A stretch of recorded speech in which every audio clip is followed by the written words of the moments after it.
En 5. En 5 fases tienes que dividir tu proyecto si quieres gestionarlo adecuadamente. Quédate en este vídeo y te explico cuáles son esas fases y cómo las vivo yo en Depistacho.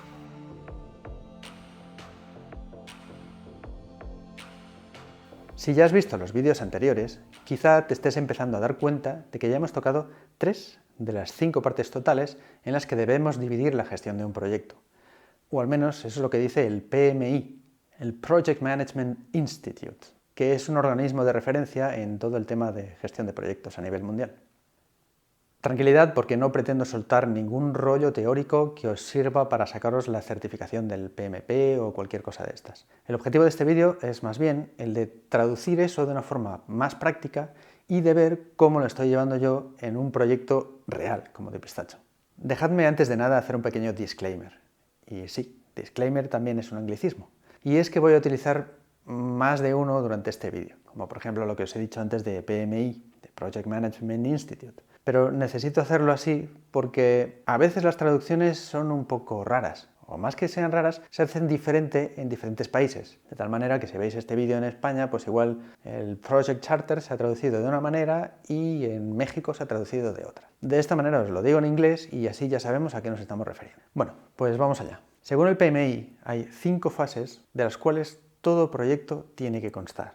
La primera es la inicialización, la segunda es la planificación, la tercera es la ejecución, la cuarta es el monitoreo y el control y la quinta es el cierre. La fase de iniciación es aquella en la cual se define la idea, el objetivo fundamental del proyecto. En terminología del PMI, esta fase contendría el trabajo necesario para desarrollar el llamado Project Charter, que básicamente es un documento formal donde establecemos las bases genéricas del proyecto. Ese documento es fundamental para lanzar el proyecto, porque viene a ser una especie de resumen ejecutivo de lo que se pretende, que se presenta a la jerarquía o a aquellos responsables de liberar los recursos necesarios, y ellos deciden si se lleva a cabo el proyecto o se queda en nada.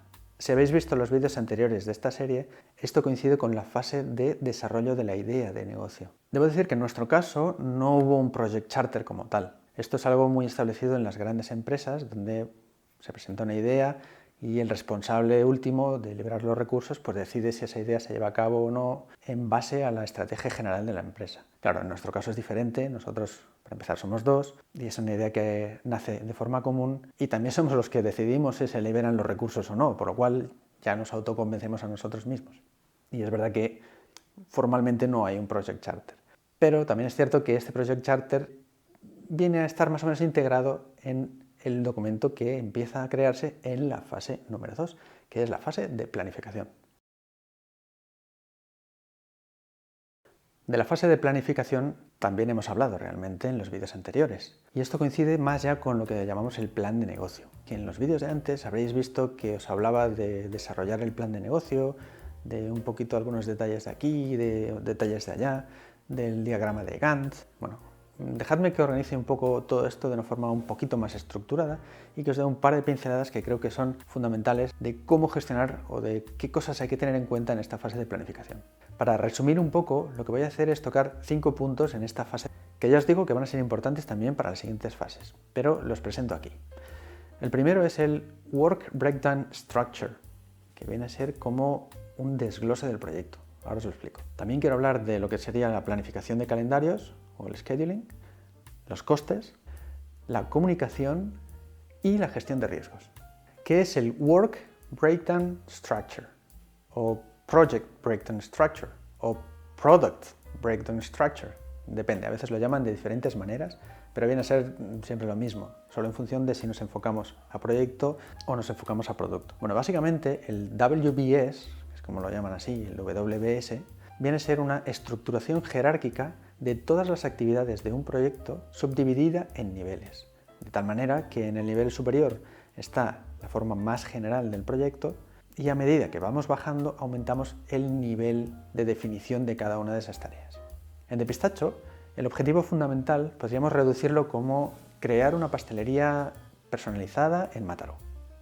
Bueno, ese sería el primer nivel del WBS. En realidad ese primer nivel es una especie de programa, que también en terminología PMI es como se llama al conjunto de proyectos. Y se puede entender como un superproyecto que engloba otros subproyectos. En nuestro caso, esos subproyectos podrían ser, por ejemplo, el abrir un punto de venta en nuestro obrador, el vender nuestros productos por una página web o el hacer talleres en el mismo obrador también. Tenemos otros proyectos, pero bueno, lo voy a dejar aquí para simplificar. Entonces, como vemos, tenemos un primer nivel en el cual tenemos pastelería personalizada en Mataró y después ya tenemos 3 subniveles: el punto de venta, la página web y los talleres. ¿Qué es lo que pasa? En cada uno de esos subproyectos podemos seguir avanzando y definir más detalladamente cada una de las actividades que deberían formar parte de ese proyecto. Así, por ejemplo, en el subproyecto de punto de venta tendremos que definir un escaparate para mostrar los productos, poner una barra donde el cliente pueda recepcionar los productos o una nevera donde guardar los productos que ya están hechos hasta que los clientes vengan a recogerlos. Por otro lado, si queremos vender por internet, lo primero será desarrollar una página web y después también tendremos que hacer una campaña de marketing para darla a conocer. En el caso de los talleres, pues tendremos primero que habilitar una zona donde queramos hacer los talleres. Tendremos que desarrollar el contenido de los talleres en sí, etcétera, etcétera, etcétera. Vas viendo la idea, ¿no? En realidad, dentro de cada nivel podemos ir bajando más y más y más y detallándolo casi hasta el infinito, pero hay que poner un límite y es la unidad mínima de trabajo. Una buena línea de referencia es definir unidades de trabajo de 10 horas, por ejemplo. Pero esto realmente depende mucho del proyecto. Hay proyectos donde puede tener sentido definir unidades de trabajo de 10 horas, en otras de una semana, y a lo mejor en otros proyectos pues tendrá más sentido definir unidades de 2 horas. Eso ya va a depender de cada caso. Vale, pues ahora que tenemos cada una de las unidades mínimas de trabajo, es cuando podemos empezar a aplicar las cosas que os comentaba en los vídeos anteriores, como por ejemplo el diagrama de Gantt. El diagrama de Gantt nos va a venir muy bien para poder planificar todas esas tareas de forma cronológica. Y en este caso, como veis, tenemos proyectos diferentes, van a ocurrir probablemente en paralelo. De tal manera que es útil, yo creo, para saber dónde asignar la prioridad en cada uno de ellos. Si sabemos definir el camino crítico, sabemos ver qué proyecto tenemos que controlar en cada momento. Lógicamente, eso no es lo único que hay que controlar. También es muy recomendable saber un poquito cómo vamos en términos de costes. Y para eso lo primero que hay que hacer es asignar un presupuesto. Asignamos un presupuesto a cada tarea y a partir de ahí podemos ir viendo en la evolución de esa tarea por dónde vamos en términos de costes. Si estimamos que a esa tarea le falta la mitad para ser completada, pues deberíamos ir más o menos por la mitad del presupuesto. Pues no, eso no siempre es así.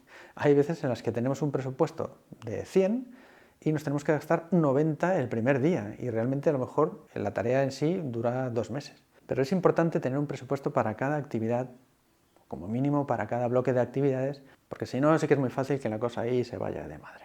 Fíjate que todavía no hemos empezado a hacer el proyecto en sí, estamos en la fase de planificación.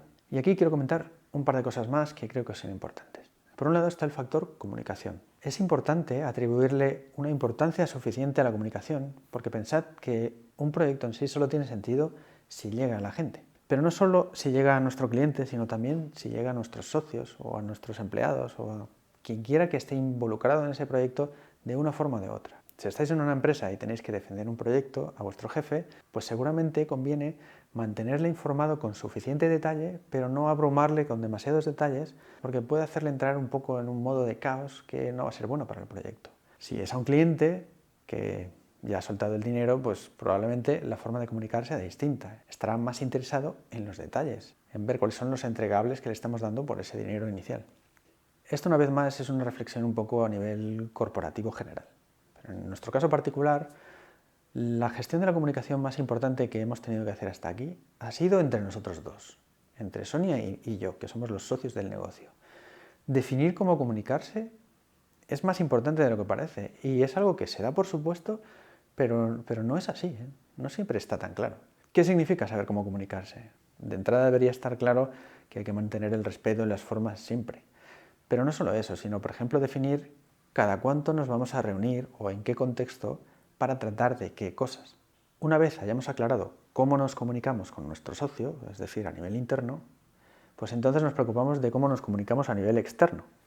Una vez que sé cómo tratar con Sonia, pues ya me preocupo de cómo vamos a tratar hacia el exterior. Y esto también es algo que hay que definir. Pero es un poco la cultura de marca, la podríamos definir así, ¿no? Y en esa cultura de marca es importante definir pues cómo vas a hablar. Si yo les trato a ustedes de usted. Es algo que es muy habitual en Sudamérica, por ejemplo, pero en España suena mucho más formal, porque aquí pues, solemos tratar de tú.